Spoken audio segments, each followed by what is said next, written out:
Hi! Today on Araw-Araw Filipino, we will learn to talk about length, height, width, and other measurements in the Filipino language. This is a lesson on nouns and adjectives. When we talk about measuring the length, height, width of an object, this usually refers to an object's dimensions. Dimension in Filipino is sukat. Length, haba. Height, taas. Width, lapad. Depth, lalim. Thickness, kapal.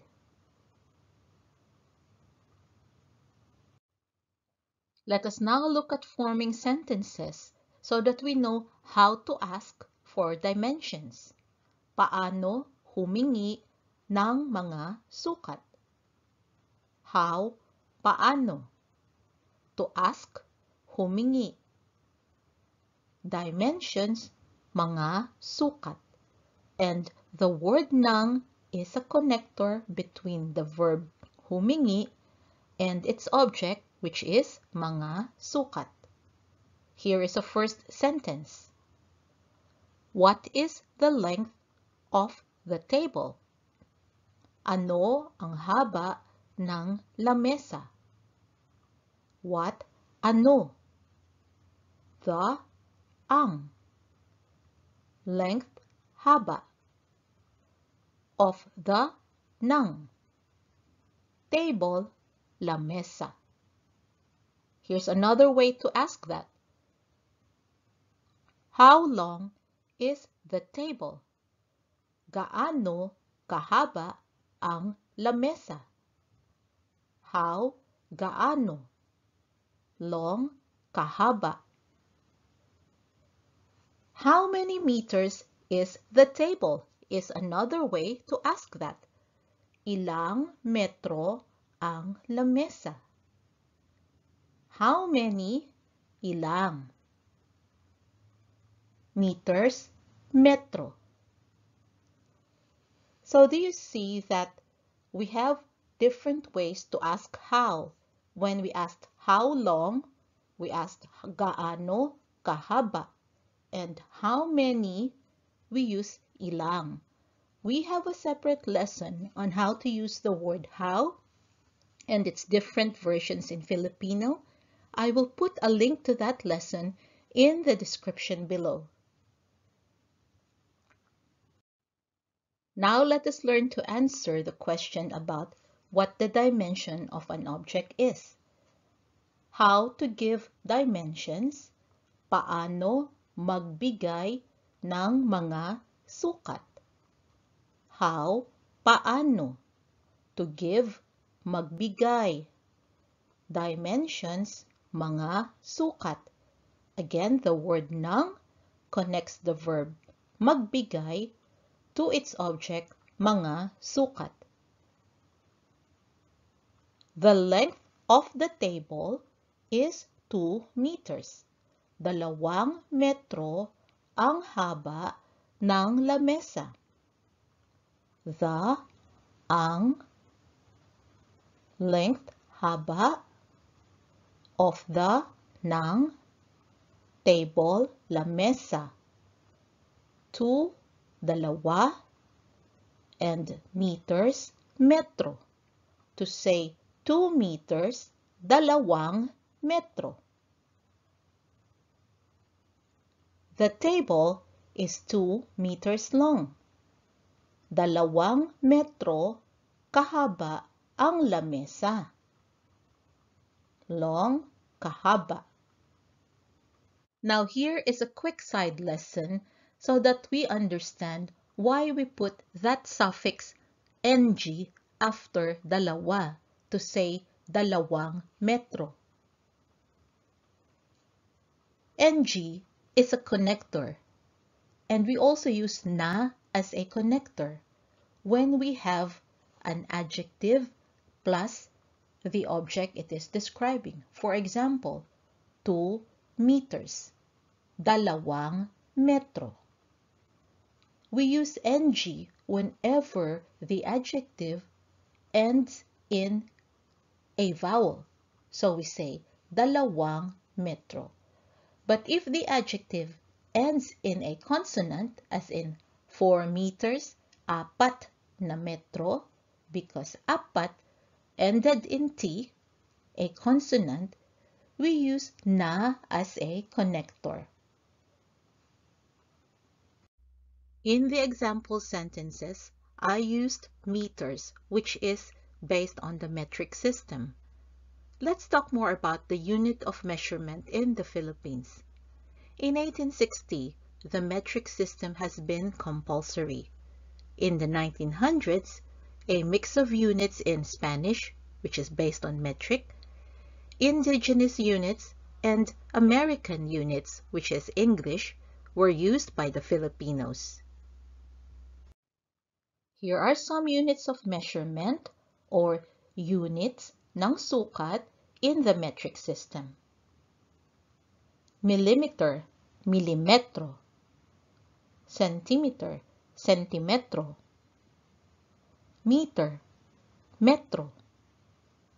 Kilometer, kilometro. Now here are units of measurement, units ng sukat in the English system. Inch, pulgada. Foot, talampakan. Yard, yarda.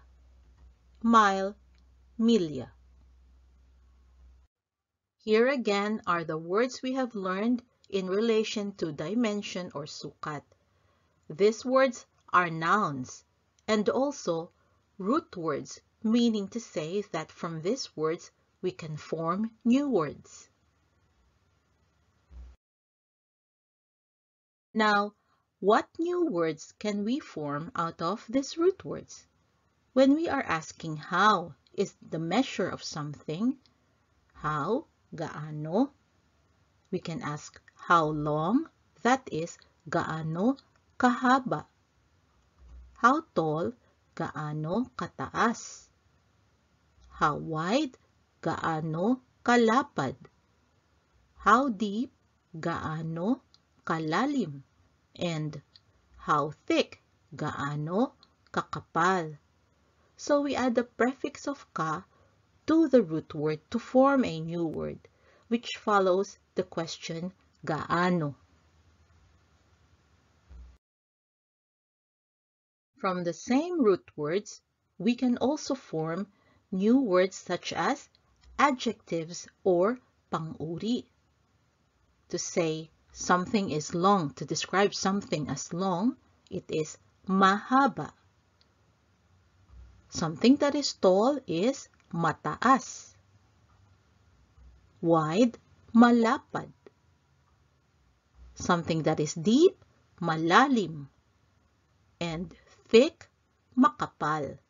The pattern is you add a prefix of ma to the root word to form the adjective.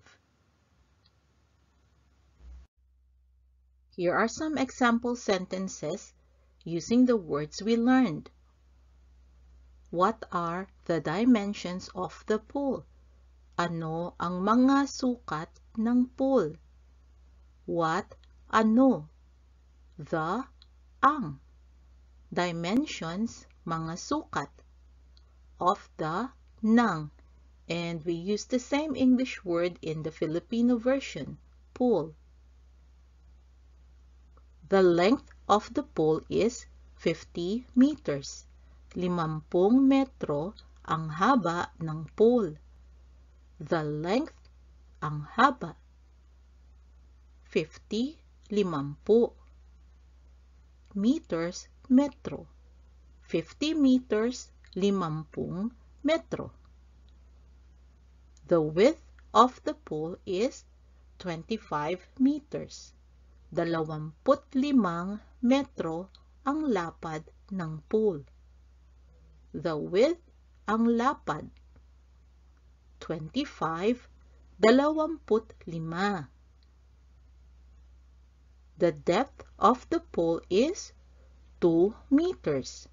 2 metro ang lalim ng pool. The depth, ang lalim. 2, dalawa. Now here are some example sentences using the adjectives we learned. Is the pool big? Malaki ba ang pool? The, ang, big, malaki. And remember, in everyday Filipino, when we are asking a question, we can use the word ba to indicate that it is a question. If you remove the word ba and use the proper tone of malaki ang pool, then that is also perfectly fine to say that you are asking a question. Just use tone. The pool is long. Mahaba ang pool. Long, mahaba. The pool is wide.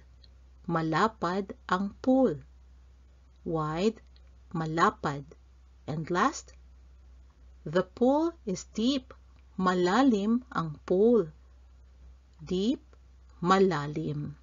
So you see how to form the sentence. In Filipino, we start with the adjective followed by the object of the adjective. Now here are some new words or mga bagong salita. New, bagong. Words, mga salita. Short, ikli. Low, baba. Narrow, kitid. Shallow, babaw. Thin, nipis. Did you notice this set of words are the exact opposite or antonyms of the previous set of root words which we have learned? It will be good practice for you to form new words out of these new root words. That is our lesson today. I hope you found it useful. For your homework, write about the dimensions of objects in your house in the Filipino language. Describe how long, tall, deep, thick, and more are the objects in your house, again in the Filipino language. Read whatever you write down so that you can practice speaking in Filipino. Have fun! I hope you can join us again next time on Araw-Araw Filipino. Thank you. Salamat po. Now, a few words from my son, Max. Thought this video was cool? Watch the next one and like and subscribe to the channel too if you haven't yet. Bye-bye! Bye!